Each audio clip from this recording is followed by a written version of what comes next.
Some fisherfolk shared their experience of harassment from the Chinese Coast Guard in a House hearing yesterday. Eddie Edura of Bigkis ng Mangingisda shared that the Chinese Coast Guard caught them fishing at the lagoon in Scarborough Shoal. The CCG threw them to the nearest shore and made them walk on corals, causing injuries on their feet. The Philippine Navy condemned this incident and vowed to improve their protection of fishermen in our exclusive economic zone. Jonathan Malaya of the National Security Council reiterates that the Philippines does not need to notify China about its resupply missions. And here's an excerpt from his interview on The Big Story. One point that Beijing said that we agreed to is that there must be prior notification, that they must be informed before we send supplies out to the BRP Sierra Madre. Can you set that straight for us? Well, first and foremost, I'd like to address the concerns about why we're not releasing the document, what was signed or what is called as the exchange of notes. We cannot do so because it was part of the agreement with the People's Republic of China that the document, if it is to be released to the public, has to have the consent of both parties. So we don't want to break that. I think what was important to us is give this agreement the opportunity to play out, to be implemented, to be executed. And I think we saw that it was implemented to the letter.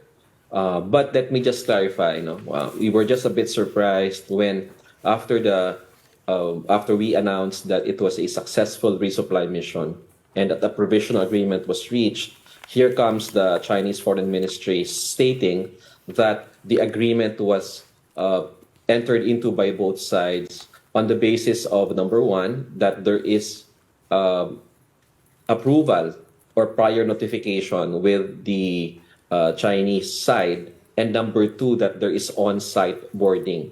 I think we have proven substantially and clearly to the Filipino people and to the world that there was no such incident that happened at sea, nor was there a provision in the agreement that required us to get permission and to allow boarding and inspection of our ships. Was there a provision in the agreement about how both sides will communicate any interactions out at sea? That seems to be part of the crux of the problem here, because maybe it may have been implemented to the letter, but then they saw fit, as you're pointing out, to say something else. Yes, there are communications channels open, and I am pleased to say that the communication channels actually worked. Okay, they were responding to communications, for example, coming from the Philippine Coast Guard. So it was a good implementation of the agreement. Our ships, both the ML Lapu-Lapu and the Coast Guard escort, were not harassed in any way. Our ships sailed without incident, and that there was no obstruction. There was no traditional or customary obstruction that usually came from the Chinese side. Protecting the West Philippine Sea is crucial, and our maritime defense plays a big part in that. And it's great to know that some of the Philippine Navy's attack vessels are made right here by Filipinos. And Mobile Journal, R.R. Tobise has that story.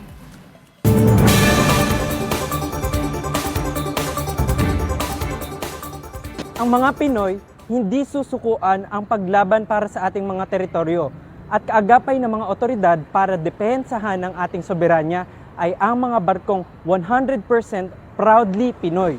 Ang West Philippine Sea ay hindi katang-isip natin lamang.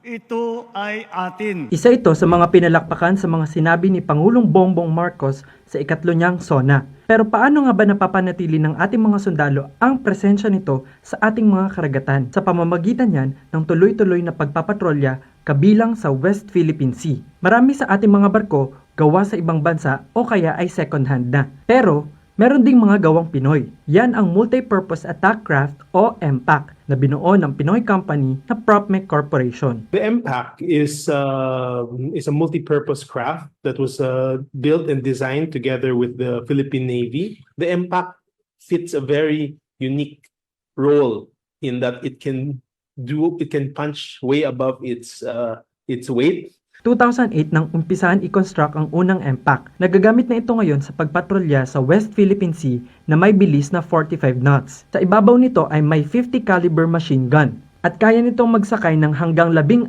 na sundalo. Dahil maliit lang ito, kayang-kaya raw nitong magmaneuver hindi lang sa dagat, pati na rin sa makikipot na bahagi ng ating archipelago. Sa usapin naman sa presyo, mas mura pero matibay raw ang mga MPAC. Similar vessels in other countries supply in the vicinity of maybe $6 to $10 million, depending on the exact outfit and armament and ballistic protections. The budget was never sufficient for them.